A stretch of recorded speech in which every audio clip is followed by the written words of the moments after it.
Welcome to another session of the Weekly Huddle. Today we are in our session number 115.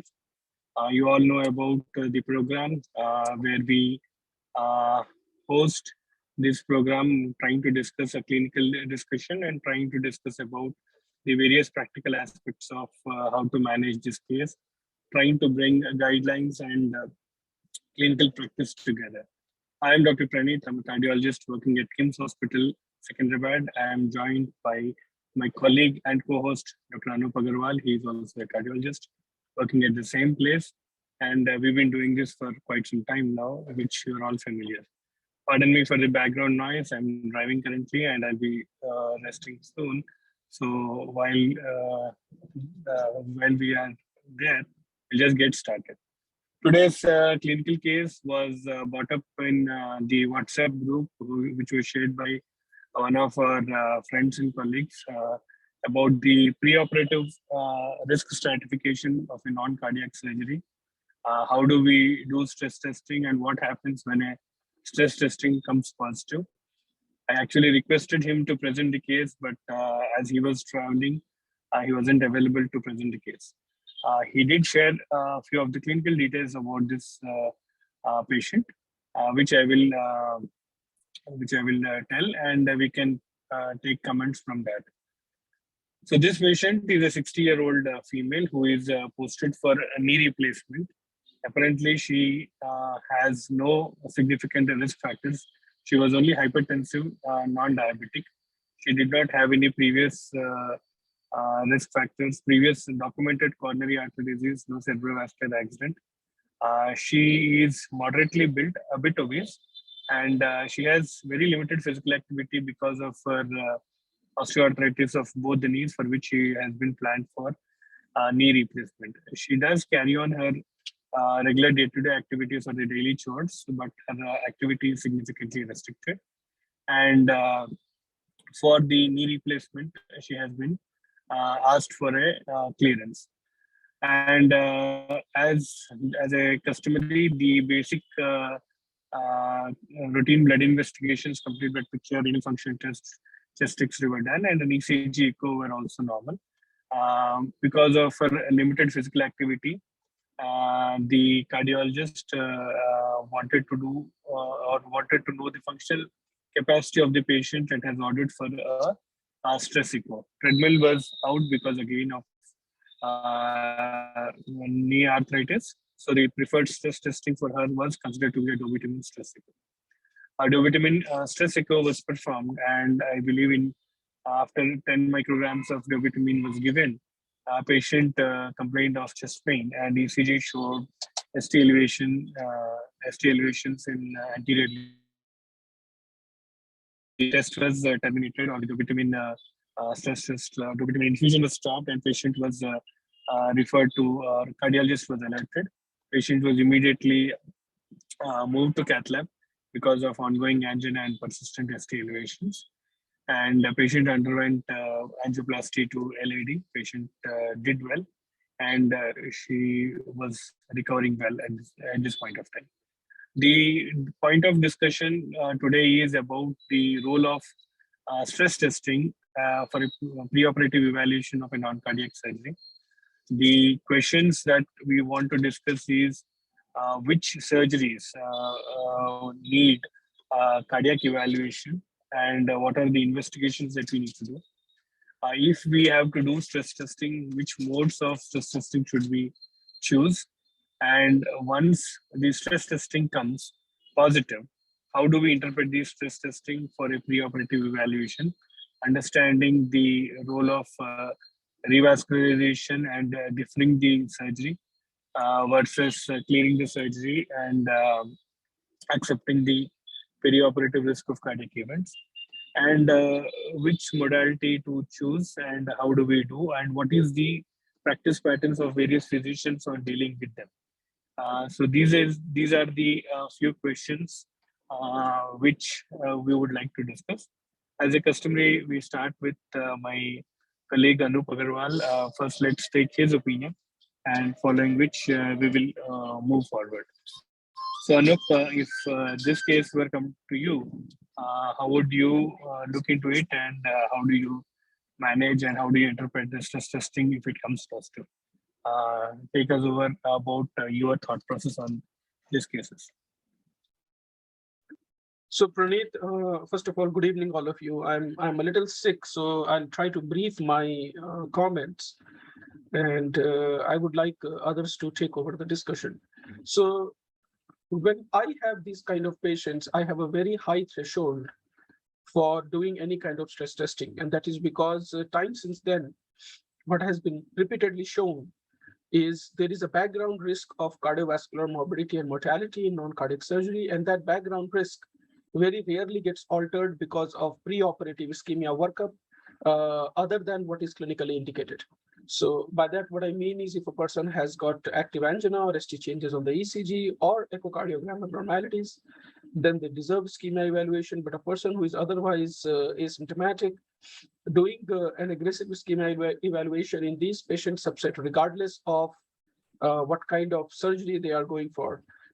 So far, over last 2 decades of literature, the data has not been quite convincing. There is indeed a background risk of MI or cardiovascular events, which is there in all of these patients. And while our intentions are to reduce the background risk also, unfortunately, that does not happen when we do preoperative risk stratification with a stress test. So for me, what constitutes a poor functional status? Anything with a metabolic equivalent less than 4 would constitute a poor functional status. How do we judge in India? In India, the way I judge is more than 10 minutes of brisk walking on a flat surface or climbing 2 floors of stairs without needing to stop. To me, that is good functional status. If a person is not able to do either of the two, then it's a poor functional status. And if a person is not able to do because of musculoskeletal problem, then you would call it unknown functional status, because you don't know how the person would walk if, let's say, their knee or their hip was doing okay. So role of stress test, I told you that I do stress test primarily risk-based. So if there is a patient who is going for high non-cardiac risk surgery, and high non-cardiac risk surgery, I take it as vascular surgery or major intra-abdominal or intrathoracic surgery. So these to me are high-risk non-cardiac surgery. And if a person is going for that surgery, and if the person has got risk factors for CAD, in that case, I choose a stress test. I typically choose a functional stress test. If I cannot get a functional stress test, then I may go for these things. But again, I want to emphasize, for me, in a patient, both the things have to be present, i.e., the surgery has to be high-risk surgery. And second, the patient needs to have risk factors for CAD. If either of the two or none of the two are present, I do not stress these patients, even if they have unknown or unidentified functional status. I answered which modality to choose, typically a functional. I am okay with either a stress test or adenosine. I choose adenosine SPECT over dovitamin stress because I personally believe that because dovitamin is a inotropic agent, I may get into a little bit of trouble as compared to adenosine, where the risks are much less. And how to interpret stress test in such settings. So if I do a stress test, I do a stress test with an intention that I will cancel the surgery if stress test comes positive. If I cannot cancel the surgery, then I do not stress the patient. That makes it very clear. So it's something like if a patient needs to go for surgery urgently, or if the patient needs to go for surgery regardless of what the stress test comes. In that case, I do not stress the patient no matter what is the scenario. But if I stress and if it comes positive, I will do a proper ischemia evaluation, and I will I will postpone the surgery by 3 months. So that is my take on it. Thank you. Yeah. Thanks, Anup. I got the point what you said, but most of the time the surgeries are elective. I get your point where if the patient with the surgery is emergency, like patient has a subarachnoid hemorrhage with with a mass effect with a shift, or patient has a significant road traffic accident. These are emergency situations where I believe the surgeon or the anesthetist are not supposed to ask for surgical clearances from a cardiologist, but they do come up sometimes as well. But as you said, unless the surgery is emergency, it's not an emergency, it's an elective fashion, then probably it makes sense to do a proper evaluation. Functional assessment and the risk factor evaluation and the presence of coronary artery disease are valid. Moving forward, we have Santosh with us. Santosh is currently working at Care Hospital. I believe, Santosh, you are probably dealing with these cases in your day-to-day practice. So if this case were to you, would you order a stress echo? And if you have ordered a stress echo in this patient and if it turned positive, then how would you Praneeth, continue? Sorry. Praneeth, I thought you were done. Can I just add one quick point before you move on to Santosh? So Yes, please. I want to emphasize to all my cardiology colleagues, be it senior or junior or contemporaries, that whenever anesthesiologists or surgeons are asking for preoperative evaluation, particularly in emergency cases, they're not necessarily asking us to do a stress test or whatnot. They are asking us to be a part of the patient care. They are asking us to be a co-manager. So many of the times, they just want a second pair of eye who has got, a medicine-tuned eye as compared to surgically tuned eyes and brain. So many of the times in these emergency cases, we should not defer preoperative risk stratification just because it's an emergency case, because many of the times they don't want us to do any stress test or anything. They just want us to co-manage these patients. That is all I wanted to add. Thank you. Okay, Anoop. So, Santosh, if I can take your comments on how do you look at these preoperative evaluation of patients undergoing non-cardiac surgery? Good evening, sir. First of all, I concur with most of the things what sir said, Anoop sir has said.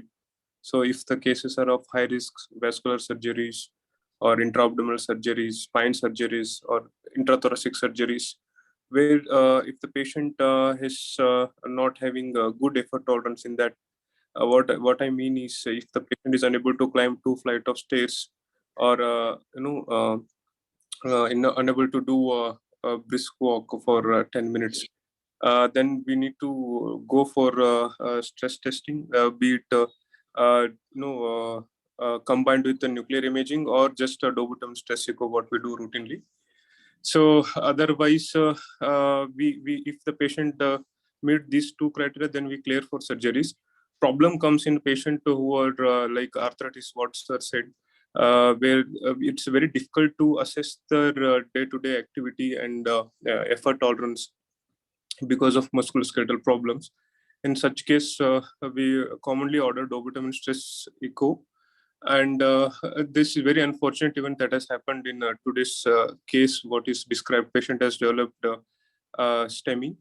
The good thing is that since they did the dobutamine, that the patient was, they could manage the STEMI. Instead, the things would have been worse if the patient has developed a STEMI during surgeries, if the DSA was not done in such case.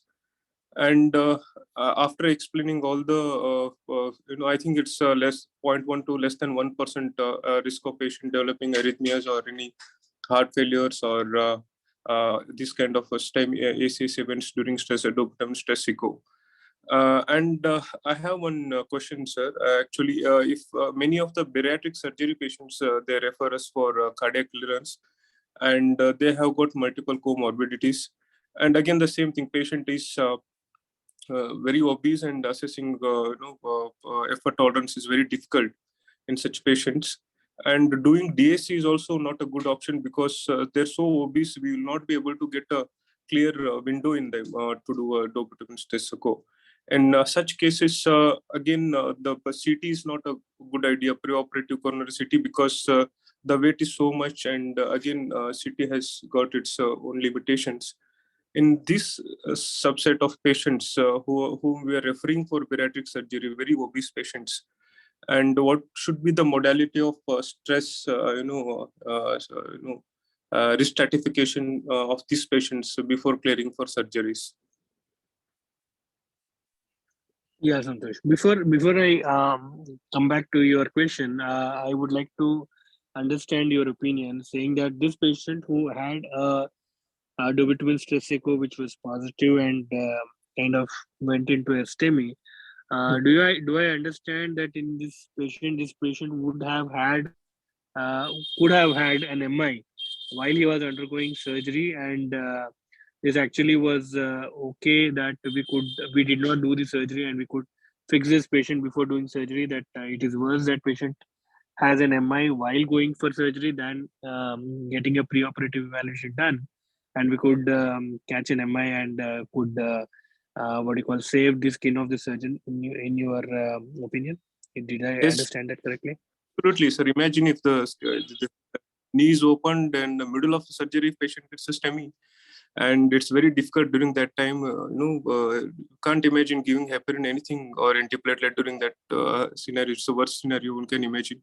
So good that during this evaluation, patient has got STEMI, that you could have managed this thing by taking the patient to the cath lab, giving anticoagulants, antiplatelets. Then patient developing when middle of a surgery is where we can't do anything much. That is what my thought is. So, how much do you think dobutamine could have actually aggravated his or her ischemia than the post-operative or the perioperative stress?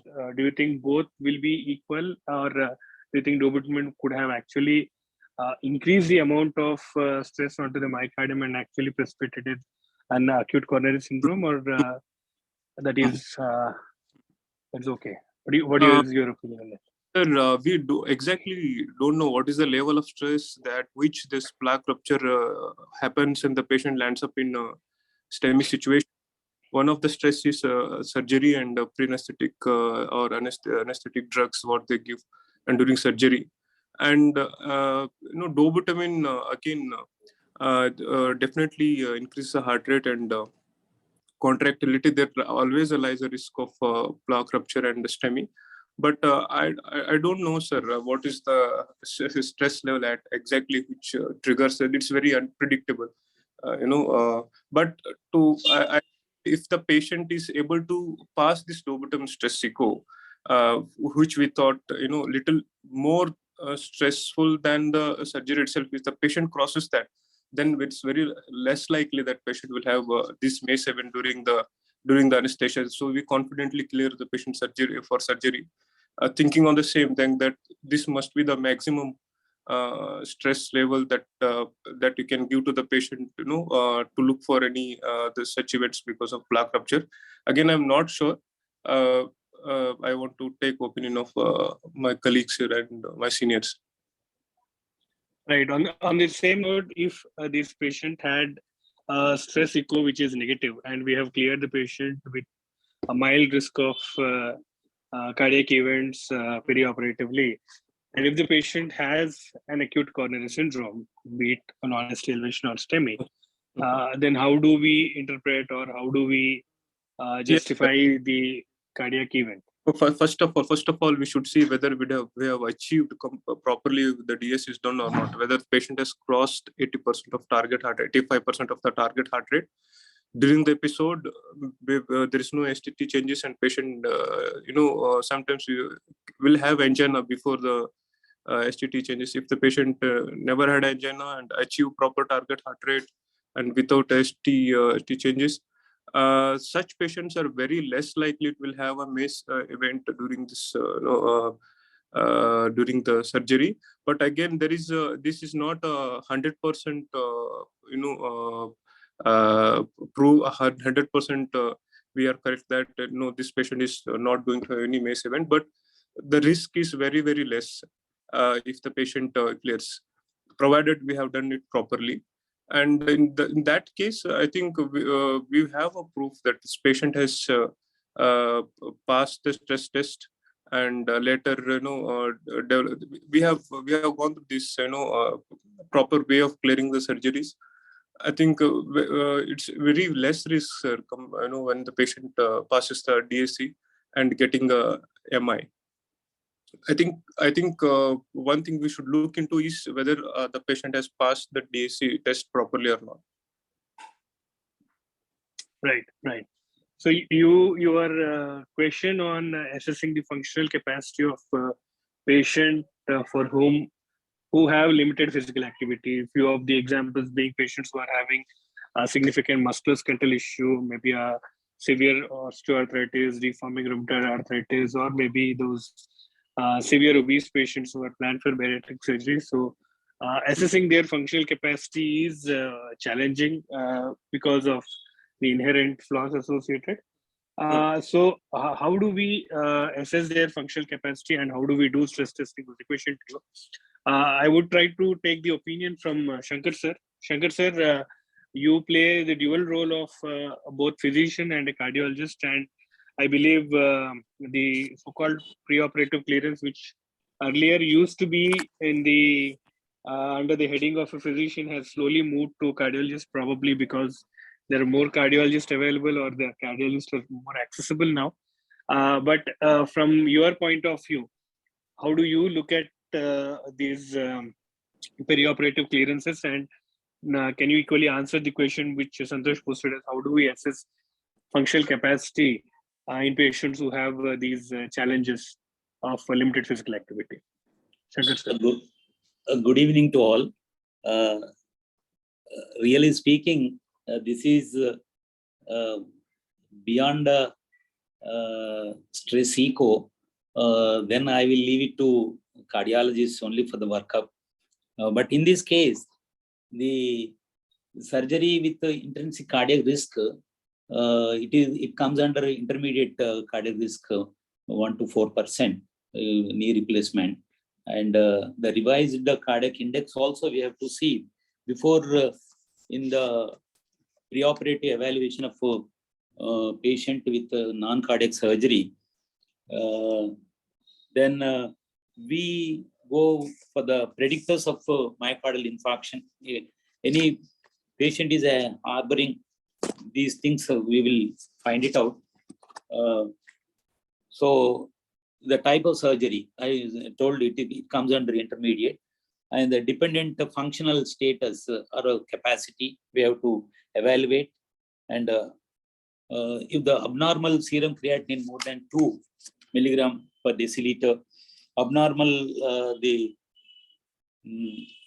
American Society of Anesthesiologists, they are given classification of the surgeries and all. Increased age. These are all the 5 factors or predictors of myocardial infarction or cardiac arrest perioperatively. So the revised cardiac index, everybody knows it, RCRA, where the independent predictors, the Lee index, otherwise known as the high risk type of surgery, history of ischemic heart disease, history of any heart failure, any cerebrovascular accident, and whether the patient is a diabetes requiring insulin, and serum creatinine more than 2 milligrams, or EGFR less than 30 ml per minute. These are the 6 predictors of the revised cardiac risk index.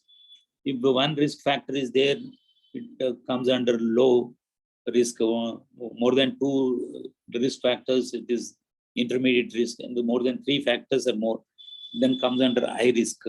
So these whether these predictors are the risk factors that the patient is having or not, we'll see before we investigate further.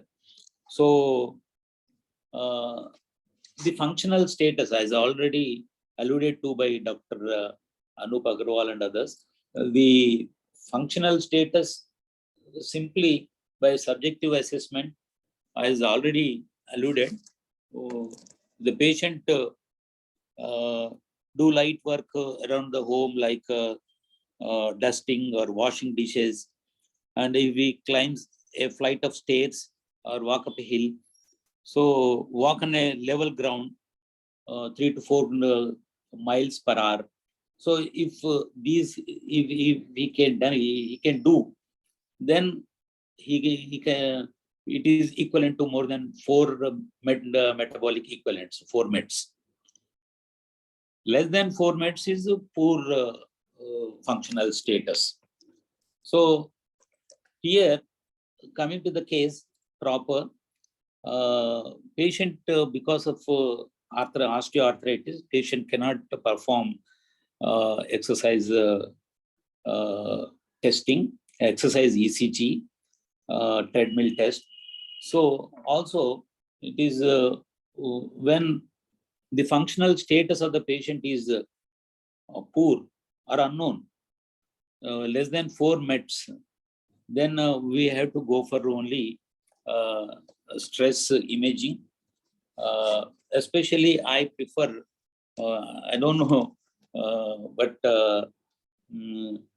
already the difficulties alluded to, difficulties associated with the dobutamine stress echo. So I prefer in this case the radionuclide myocardial perfusion imaging studies or vasodilator stress SPECT or PET. This is my opinion. Before we find out any abnormality in this imaging, then we'll go for invasive angiography and revascularization. So amongst the stress modalities, here stress ECG cannot be done, and the dobutamine stress echo difficulties are there. And the third one that I prefer in this case is the radionuclide myocardial perfusion imaging studies, either with the stress thallium or technetium 99. But nowadays, if the SPECT or PET are available, we can try with the vasodilators. Only the drawback with the vasodilator SPECT is we should look into the contraindications of this SPECT or PET with the vasodilators like adenosine or dipyridamole. The bronchospastic airway disease, it is contraindicated. And if there is a patient is already in hypotension, sick sinus syndrome, then high degree AV block, then the vasodilators are contraindicated. So there we can go for only dobutamine stress echo. Even dobutamine stress echo also, there are contraindications. Like the patient has got the ventricular arrhythmias and the recent myocardial infarction, unstable angina, hemodynamically, if there is a LVOT obstruction, aortic dissection, and severe systemic hypertension. So looking into the contraindications of vasodilators or the dobutamine, the choice of pharmacological stress testing will be decided. In this case, I prefer DSC. Instead of DSC, I prefer the radionuclide myocardial perfusion imaging. Thank you. Sir, if one of your patients has DSC positive, then what will be your next step? So do you directly send these patients for angiogram, or you go for any other non-invasive investigations? DSC positive, I definitely go for coronary angiogram, invasive only, so that the revascularization is our strategy there, whether it is angioplasty or bypass. So DSC positive, definitely we go for angiogram, invasive angiogram, rather than going for again CT angio, then again. So yes, sir. So because we are at the other end of the spectrum as well, like most of the angiograms which we also have done, so based on this stress echoes being tested positive, at least there are 20 to 30% of the patients whose stress echo being positive, they had a normal coronary angiograms, and we could clear them again that this was probably a falsely positive stress test, or maybe it was positive because of the microvascular angina. But so that is why I would like to know that how does this follow-up occur. So thank you for those comments, sir. Anoop puts chat in this particular patient. Surgery is a non-high risk, non-high cardiac risk, and other than age and hypertension, she doesn't have any other CAD risk factors. I would have checked her lipids, RCRI score, and history-wise screen for other CAD risk factors. If all okay, we'll clear out without any pre-op stress. So point valid, Anoop. Point valid about clearing the this patient for surgery without a stress test. In my opinion, also I would have probably not have done a stress echo for this patient. The operator or the cardiologist thought that because her functional capacity is limited, or as you were mentioning, when the functional capacity is unknown, he thought of doing stress test, and that is where it turned out to be positive. And in Santosh's opinion, this was probably kind of made it better that we did stress test, and we could have prevented an perioperative MI, which would have been a worse situation handling versus stress echo doing an ACS, which we could have probably handled it better. But the question equally is that now the surgery has been deferred. The probable the morbidity with which the patient was suffering, the severe osteoarthritis is still there, and her rehabilitation is anyway is limited. And because patient underwent angioplasty, ideally for next 1 year, her elective knee replacement surgery is postponed. If not for 1 year, at least for the next 6 months, it is postponed. So how are we justified, and did it really was prompted? Matlab, did stress echo really change her outcomes? And what if the patient did not undergo stress echo, and if the patient would have undergone knee replacement surgery, was it an acceptable risk of perioperative acute cardiac event, or really did the patient had a risk of coronary artery disease? How do we look into this issue? We have Sandeep as well in this audience. Sandeep, if you are following this discussion, what are your thoughts on this thing? Did doing stress echo, did we help this patient, or did we actually prolong the surgery or accepted the risk associated? Sandeep, can I have your comments?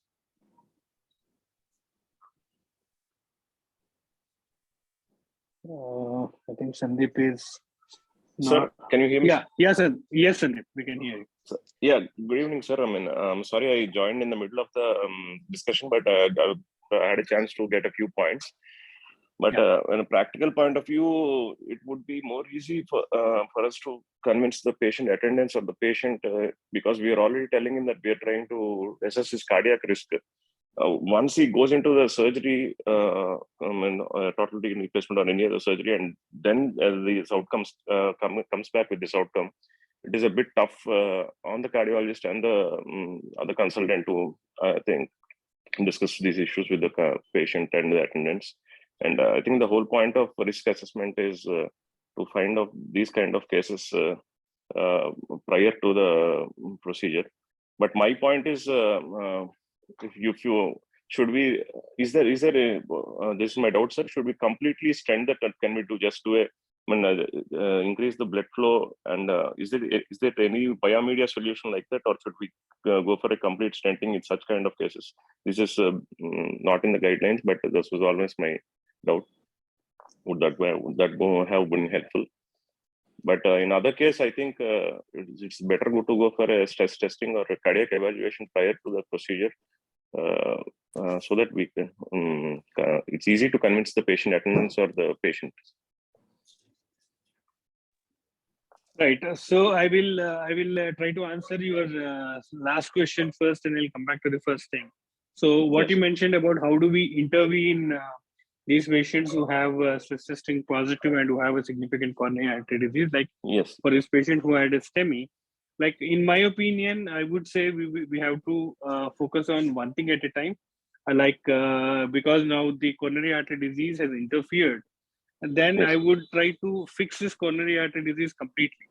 like now that anyway I'm kind of delaying the surgery, then I would try to talk to the surgeon on how early or how emergency he wants to get the surgery done. And in that opinion, I would try to complete revascularization so that now that it is been delayed, I try to take this opportunity to do fix all the lesions properly. No half-hearted attempt of only doing a balloon angioplasty where the patient can have a repeat issues. These days, the stents are quite effective, and we are also having data which is kind of encouraging that we can abbreviate the duration of dual antiplatelet therapy to close to 1 month. But unless there is a strong reason, if there is a patient, if there is a surgical indication which is kind of an semi-emergency, something like an interval cholecystectomy or something like other surgeries where you do not want to wait for 1 year, at the same time you want to do it within a month or 3, then probably I would go ahead, complete the revascularization, use one of the current generation stents, and try to abbreviate the dual antiplatelet therapy after 3 months. And if possible, I will also ask surgeon to operate with at least a single antiplatelet cover, if not dual antiplatelet therapy, and then proceed. That would be my take on this patient. Thank you. And regarding what you said about doing a stress echo, the way I understood is it's more in terms of trying to be a bit safe and trying to be in a more safer position, trying to explain to the patient and the family that if there's any perioperative event occurring. But at the same time, if we are looking at the surgical aspect of it or the surgeon side of it, now we are actually postponing a surgery, and most of the time that the patient may not consider surgery again, and the risk of or the fear of surgery is always there. And how justified are we, or are we only trying to play really very safe, or we equally have any scientific data to back up saying that this risk is definitely valid and we should do a stress testing and defer these procedures for sure. Are we okay doing these patients without stress testing and clearing them for surgery? What do you think?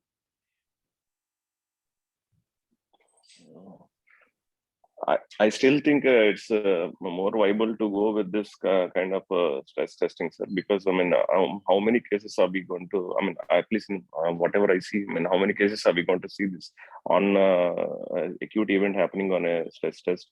I think a far more benefit ratio, most of the time the clearance will be more easy or more, we can give it with more confidence, and maybe we'll be properly more prepared. Say if we get a positive test on DSA, if you go for an angiogram, and probably if you find a significant lesion, you can fix that lesion. In that point of view, I think we can still save a lot of patients than considering this kind of scenario, sir.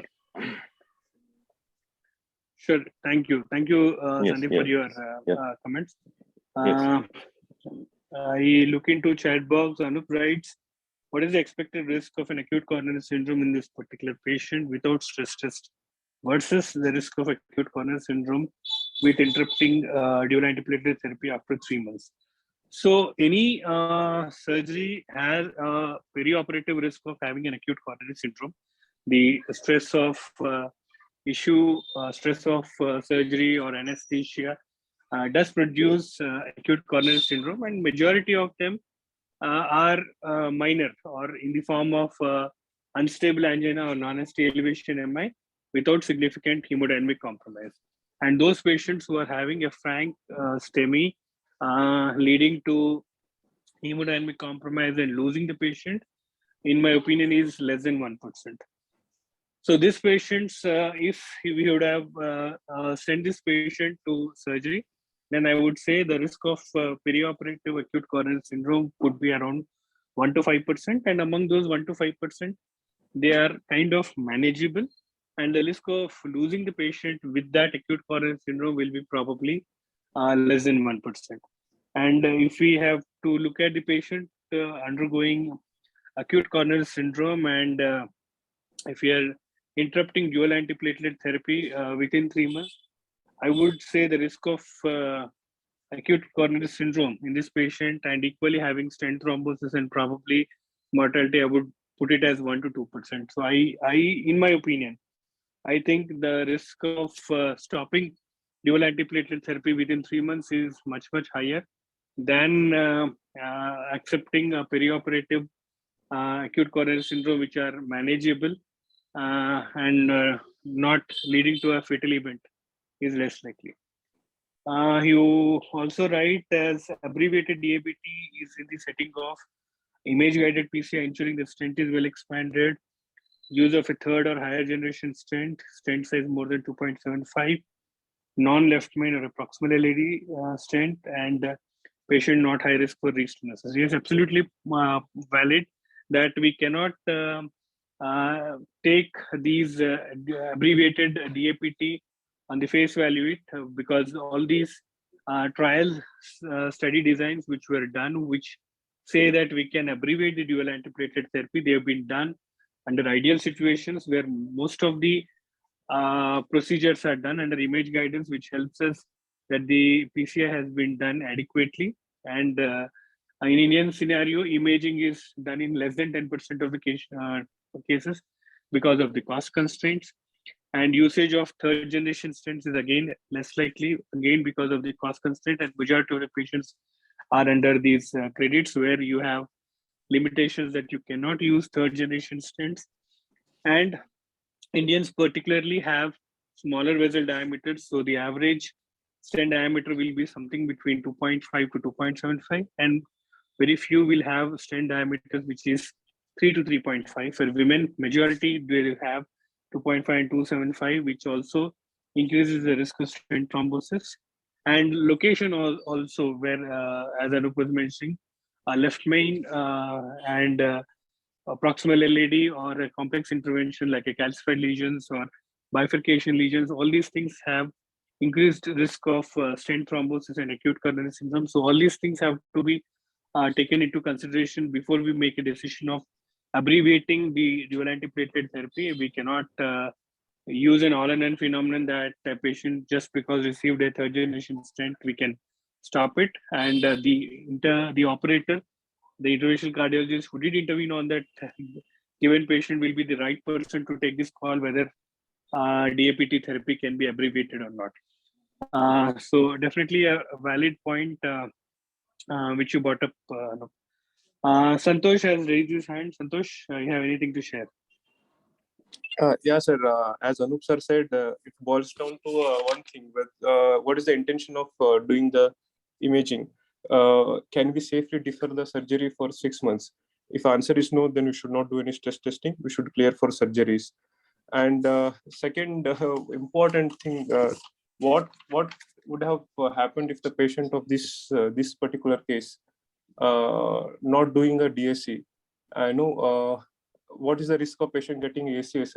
I think risk of ACS in these patients who are not a high risk surgeries would have been much lesser than what patient has that chance of him having the ACS during the dobutamine stress echo. But again, it's very difficult to predict which patient lands up in what when he develops ACS. And that's a very difficult question to answer. And again, many of chunk of this patient will come osteoarthritis patients.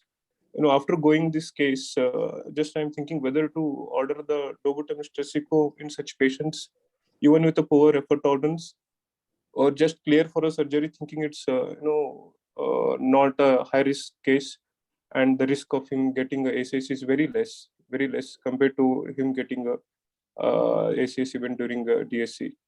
That is one question. And second, sir, we had this case, if you remember, patient who is elderly. Patient actually had a syncope, and he fell down and sustained a fracture neck of femur. Okay, so after 12 hours of that fall, he went to orthopedic surgeon. So during the preoperative evaluation, they found there was a recent evolved inferral MI that has resulted in a syncope, and then the patient fell down. There, the cardiologist has done angiogram, which was suggestive of triple vessel disease, but all the arteries were flowing. Then the patient was referred to us for cabbage. So the patient was admitted under us, and it was orthopedic surgeon says, no, this needs surgery. We cannot delay the surgery by 3 months, or patient will permanently left with this locomotion abnormality in this patient. He will be limping rest of his life. But considering such extensive triple ulcer disease because of the MI that is already documented, sending him for surgery, this again, what will the risk of him undergoing again having a re-MI or hemodynamic compromise, but this patient, we cleared for surgery. Patient underwent successfully the orthopedic surgery. Subsequently, patient underwent CABG. That itself says that if the patient, we are sending for non-high risk surgeries, non-high risk cardiac surgeries, I think patient usually tolerate them well. That makes me think that routinely taking a DAC for this non high risk surgery patient, one should avoid just to clear them for surgery. Otherwise, a situation like this will end up. And third important question, sir. We are getting a lot of references for cataract surgeries. Patient, single antiplatelet, dual antiplatelet, or patient has any cardiac history, or even with poor effort tolerance also, some ECG changes, the ophthalmologists are sending us for clear cardiac clearance. So which is done under local anesthesia. So is it still required to give a clearance for this surgeries, or even if the patient has got, say, he has got a MI 1 month ago, or some ECG changes that needs evaluation for coronary disease, but he has to undergo cataract surgeries. There, in case, how one should go? I have seen people doing angiogram before clearing for cataract surgery. Is it a good practice? And how to go about in such situations, sir? Confusing. And the last question, in obese people, where we find the poor pulmonary reserve, usually they have this, OSA and poor pulmonary reserve. Most of the time, difficult to assess their effort tolerance, as I was telling earlier. In such patients, it's more physiological to order cardiopulmonary exercise testing. So how regularly we are ordering? I never ordered this test, but it's told that this is the most physiological way of assessing one's functional capacity. And how to interpret such tests? Thank you, sir. Yes, Santosh. So you asked few questions. I'll try to answer a few of them. The first thing which I remember correctly is your cardiopulmonary exercise testing. Cardiopulmonary exercise testing is an robust investigation, and as you said, the VO2 max has correlates with your both respiratory and cardiac function status, and it has a better parameter to assess the functional capacity of a given patient. The problem is that it is not available in majority of the centers. I believe in Hyderabad, it is probably there at 1 or 2 places. And the bigger problem is, again, you have to exercise. The patient has to perform some exercise, and then you increase the VO2 max of the patient and try to see how much VO2 max can the patient do. It's something like doing a treadmill itself.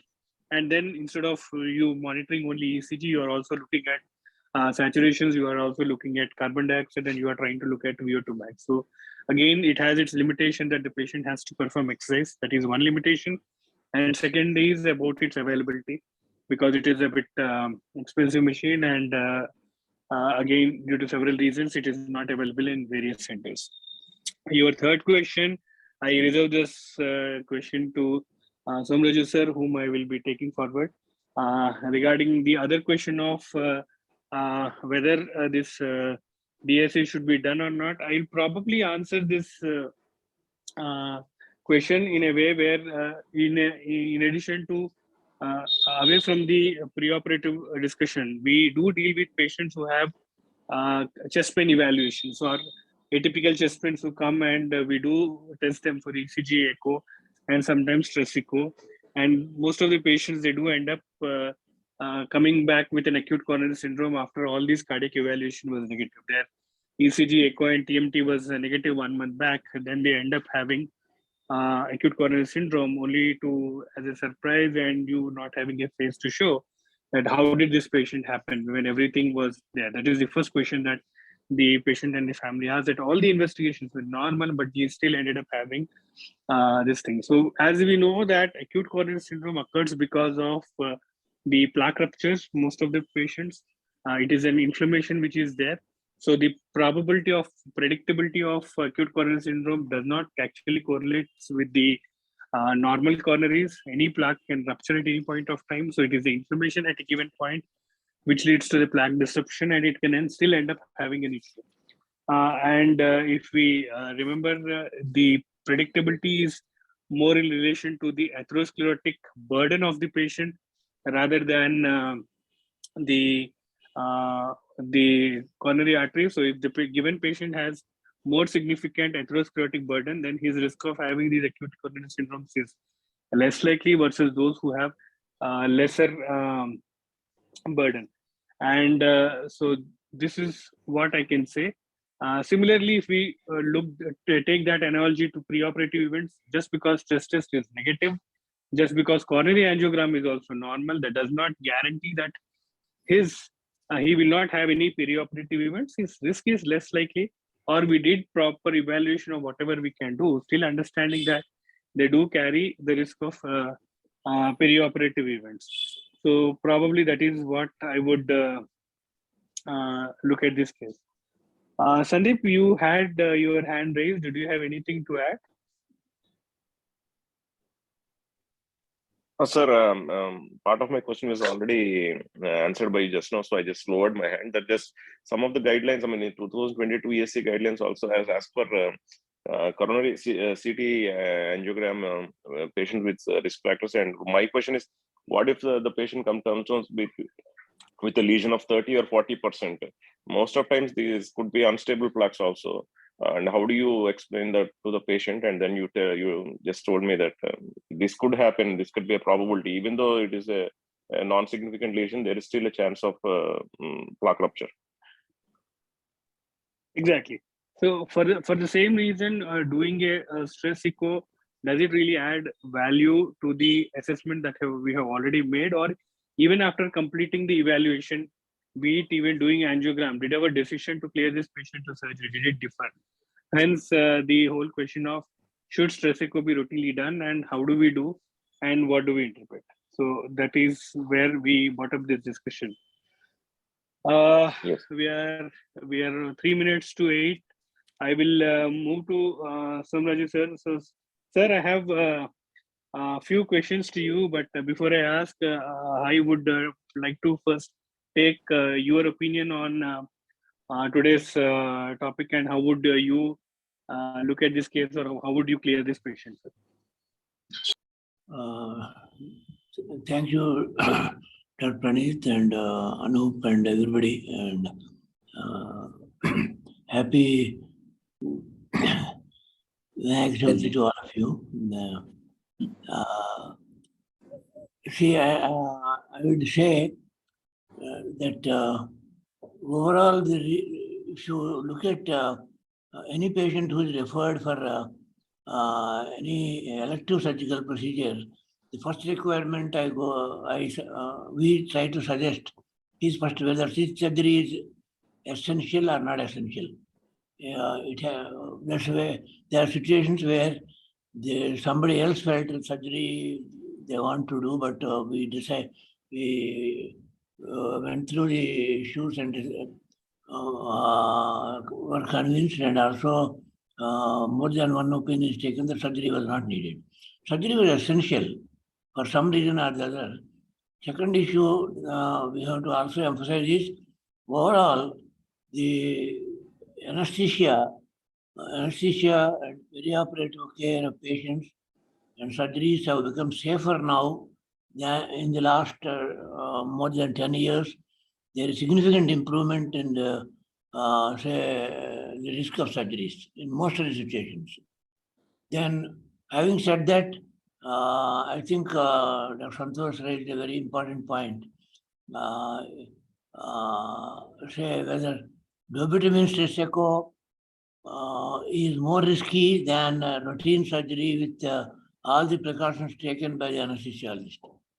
And there are no easy answers here. And then the risk assessment and risk factors overall are mentioned. That is more important than not only stress testing, but also even coronary angiography. This is something somebody already mentioned, more than one of you, that we know instances, so there are record instances in the literature where a coronary angiogram showed less than significant disease, but the patient still had a myocardial infarction post-operatively. There are no easy, straightforward answers here. And we do insist that surgery is not urgent. The 2 to 4 weeks of statin therapy in adequate doses seemingly would make a difference. Beta blockers, there is conflicting this one, but they should be on beta blockers if there is no contraindication. And somebody mentioned for cataract surgery, cataract and some other surgeries like that, they don't need any preoperative clearance. To do coronary angiography for a cataract surgery clearance is malpractice. Thank you. If you have any questions, I'll answer. Thank you, Pranit. Yes, sir. So that was one of the questions where for cataract surgeries as well, for a patient who had a previous coronary artery disease, maybe even bypass 10 years back, when they come up for surgical clearance, the surgeon asks for a major surgical profile, which includes an ECG echo, and there is always an insistence on stopping antiplatelet therapy. So is it necessary, because we understand that cornea is an avascular structure, and again for a patient, majority of them currently can operate on single antiplatelet therapy where the risk of bleeding is less. We have advanced tools now as cautery and other things where probably equally you can reduce the risk of bleeding. So does major surgical profile deserve for a cataract surgery or some surgeries like that? And the issue of whether we should really stop antiplatelets even if the patient is on a single antiplatelet therapy for a cardiac for a cataract surgery.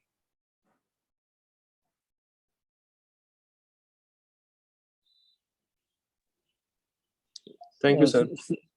Sir, yeah. Hello. Santosh, Yeah, sir. This case scenario brought up this patient when comes with fall because of MI.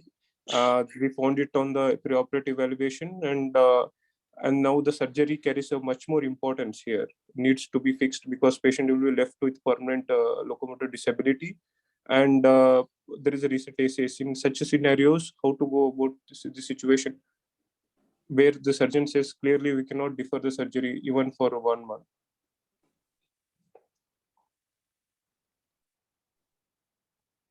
sorry. So Santosh, as sir was mentioning, the first important thing that we need to decide is how important the surgery is there. Like the risk of not doing the surgery for him will be permanent morbidity in the form of immobility and increasing the risk of bed sores and others. So for him, though not essential, I believe this surgery is important for him.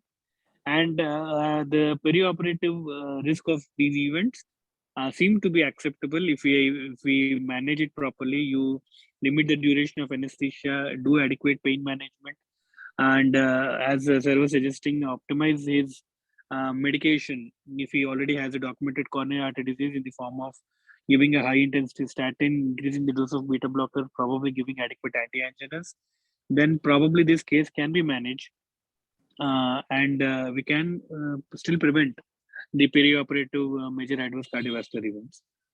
But Pranit, Sure. and the answer to the question in this patient is go ahead with surgery, and that is a straightforward, simple answer. Surgery should be done, and the risk has to be taken. And in all emergency situations and semi-emergency situations like this, the fundamental question we have to ask is, which is going to kill the person more likely? So that gives the answer. Surgery should be done straight away without any other issues. Okay, thank you, sir. Thank you.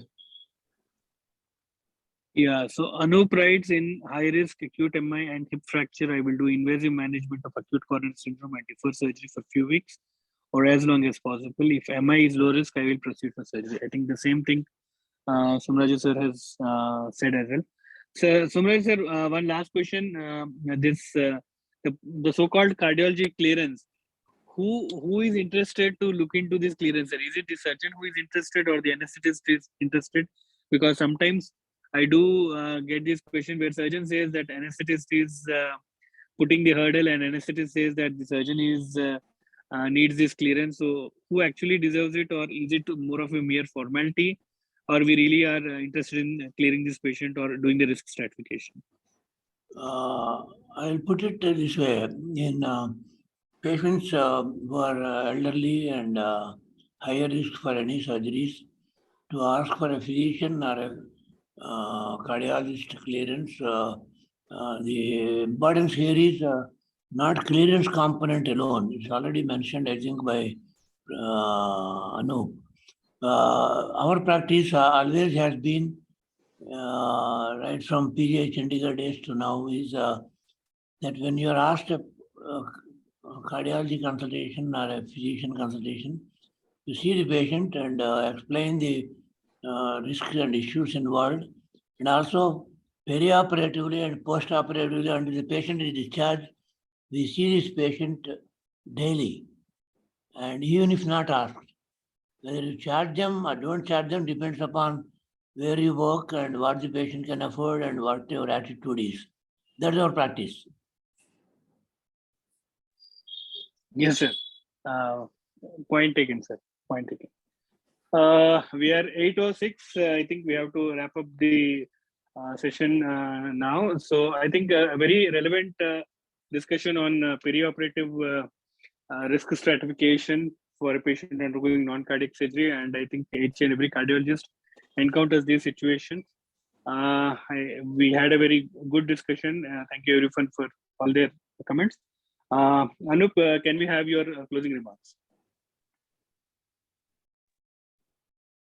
Sandeep, your hand is up. Anything you want to add?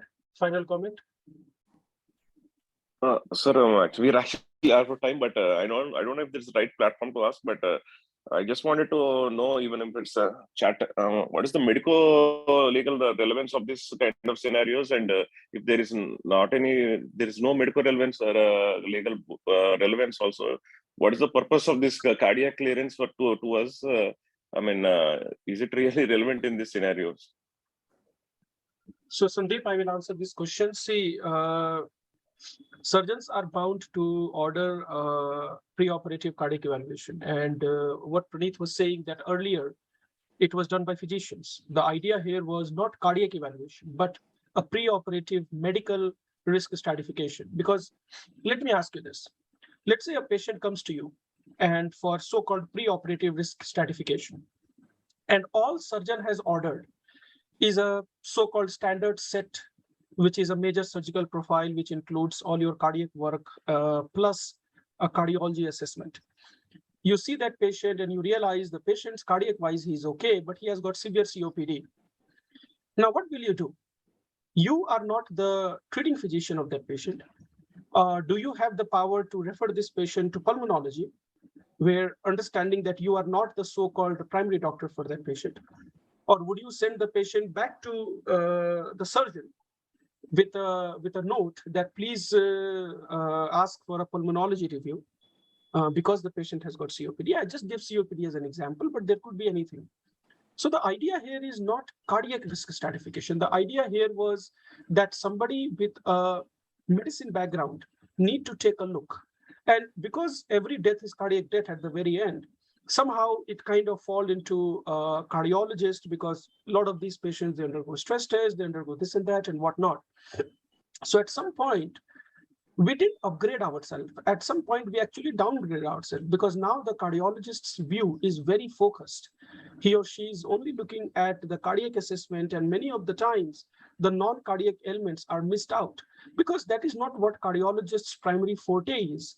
Yes, he or she should be able to look at all of this, but many of the times, for practical reasons, they don't. So I particularly believe that from the medical, legal, or practical standpoint, surgeons have all the right to ask for a cardiology evaluation or a preoperative cardiac risk stratification, be it through a physician or a cardiologist. But at the same time, we as a cardiologist don't need to stress all of them. We as a cardiologist don't need to do invasive work upon all of them. The whole idea is we pick up which patient should go for surgery, which patient should not go for surgery, which patient surgery should be deferred for some time. Like what Somaraju sir mentioned, can we give some medications for 2, 3, 4 weeks to reduce the risk? A very classic example is plaque stabilizing agents like statins for a month or two in those patients who have got high risk or patients who have got uncontrolled blood pressure. Can we control the blood pressure and tell the surgeon, hey, take this patient after a month or so. So something of that sort. That part, I think, medical legally is pretty clear. From the cardiologist standpoint, I don't think we are medical legally bound to stress or do ischemia workup on each of those patients. We can use our clinical judgment, take the help of guidelines, until the time we are within the realm of what we are doing in an otherwise regular patient who is not going for surgery. I think we are absolutely okay. In India, the practical aspect doesn't come with regard to medical legal, but with regard to what Praneeth was saying, that at the end, the family is going to come and ask you, sir, you cleared, but still patient had MI.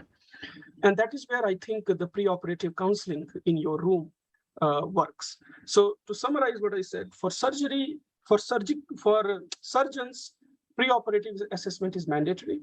For cardiologist, preoperative ischemia workup is not mandatory. Thank you, sir.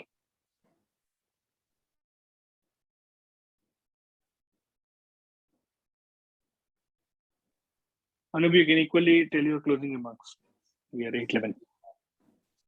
Yeah, Praneeth, I think that my last narrative pretty much gave the closing remark that preoperative risk stratification is an essential component of what we as a cardiologist do. The question that I asked to Sandeep was, what if we get a patient who has got the COPD, what to do?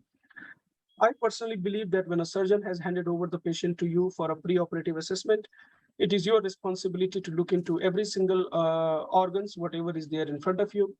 And if there is any problem, you have the right to refer the patient to that particular specialty before you clear the patient. So I think it is a lot of co-management that surgeon is looking for. And any patient whom you have written moderate risk or high risk or whatnot, it is prudent for you to see that patient post-operative just to make sure things are working fine. Again, for the same reason that surgeon needs somebody to co-manage these patients. So I think with this, we can close the session. I'm sure that a lot of these medical decisions that we take in our OPD are more pragmatic rather than more scientifically driven, but it is what it is. Correct. Yeah, so the weekly huddle is hosted every Wednesday. The joining link is the same. We record all our sessions and they are uploaded on YouTube and other podcasts as well. We do discuss clinical cases which we encounter in our daily practice. If you think we have any interesting case that we should discuss, please feel free to drop in the group or mail us. We would be happy to discuss this case. Thank you everyone for joining and sharing your thoughts. Until next time, good night everyone. Please take care. Good night, sir.